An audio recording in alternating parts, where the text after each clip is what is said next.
I have a great time with my life, and I want to share it. I love living. I think that's infectious. It's something that you can't fake. Greatness is not this wonderful, esoteric, elusive, God-like feature that only the special among us will ever taste. You know, it's something that truly exists in all of us. It's very simple. This is what I believe, and I'm willing to die for it. Yeah. Period.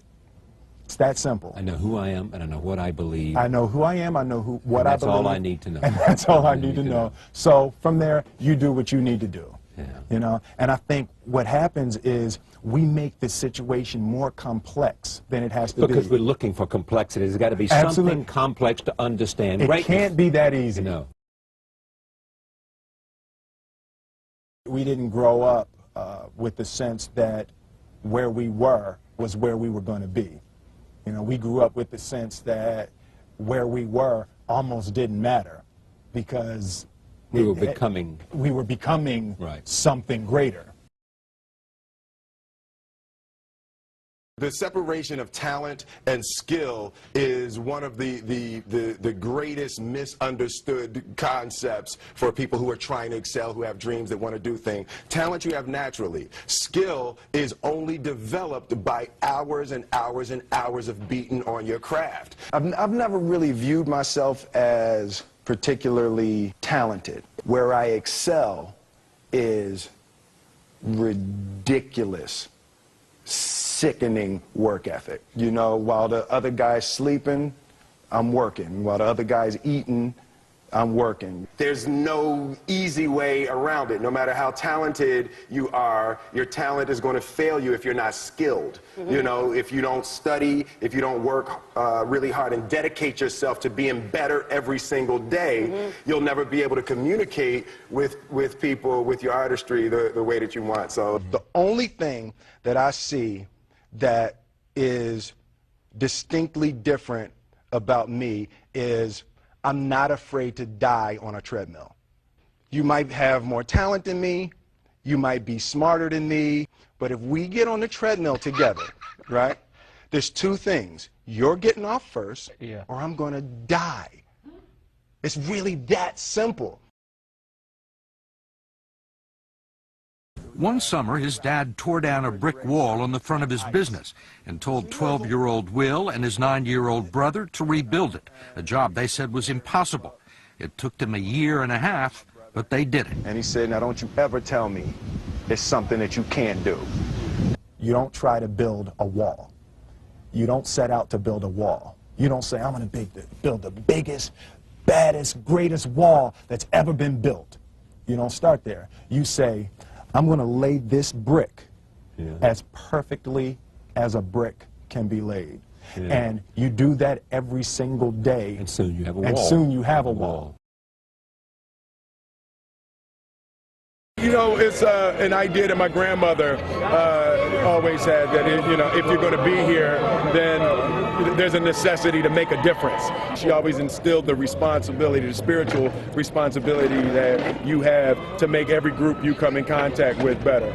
I want to do good. Yeah. I want the world to be better because I was here. I want my life, I want my work, my family, I want it to mean something. And it's like, it has, if you are not making someone else's life better, then you're wasting your time.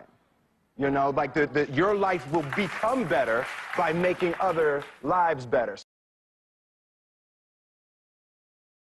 I want to represent an idea. I want to represent possibilities. I want to represent the idea that you really can make what you want. One of my favorite books is The Alchemist, Paulo Coelho, and that's just, I just believe that. I believe that I can create whatever I want to create. The first step before anybody else in the world believes it is you have to believe it. There's no reason to have a plan B because it distracts from plan A. I think that there's a certain delusional quality that all successful people have to have. You have to believe that something different than what has happened for the last 50 million years of history. You have to believe that something different can happen. Confucius said, he who says he can and he who says he can't are both usually right. Being realistic is the most commonly traveled road to mediocrity. Why would you be realistic? What's the point of being realistic? Just put up a barrier. Yeah, I'm going to do it. It's done. It's already done. The second I decide it's done, it's already done. So now we just got to wait for y'all to see. It's unrealistic to walk in a room and flip a switch and lights come on. That's unrealistic.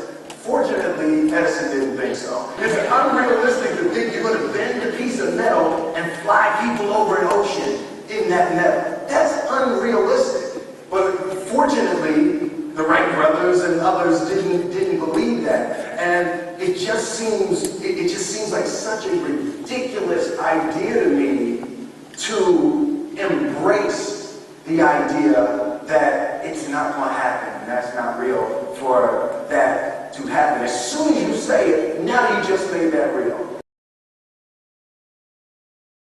Our thoughts, our feelings, our dreams, our ideas are physical in the universe. That if we dream something, if we picture something, if we commit ourselves to it, that is a physical thrust towards realization that we can put into the universe. That the universe is not a thing that's going to push us around. That the world and people and situations are not something that are going to push us around. That we are going to bend the universe and command and demand that the universe become what we want it to be. I study the patterns of the universe. There's a redemptive power that making a choice has, you know, rather than feeling like you're at effect to all the things that are happening.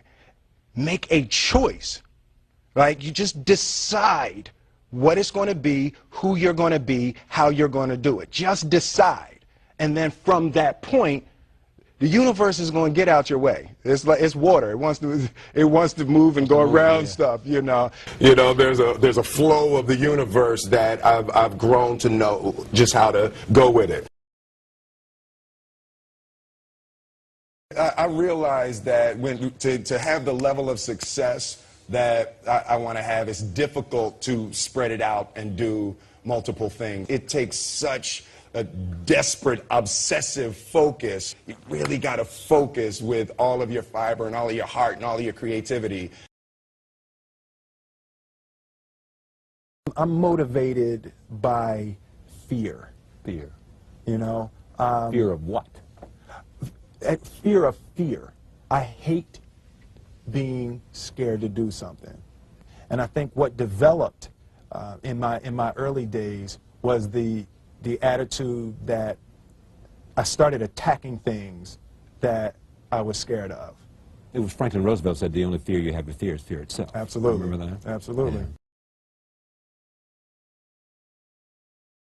You can't be scared to die for the truth. The truth is the only thing that's ever going to be constant. Don't ever let somebody tell you you can't do something. Not even me. All right? You got a dream, you got to protect it. People can't do something themselves. They want to tell you you can't do it.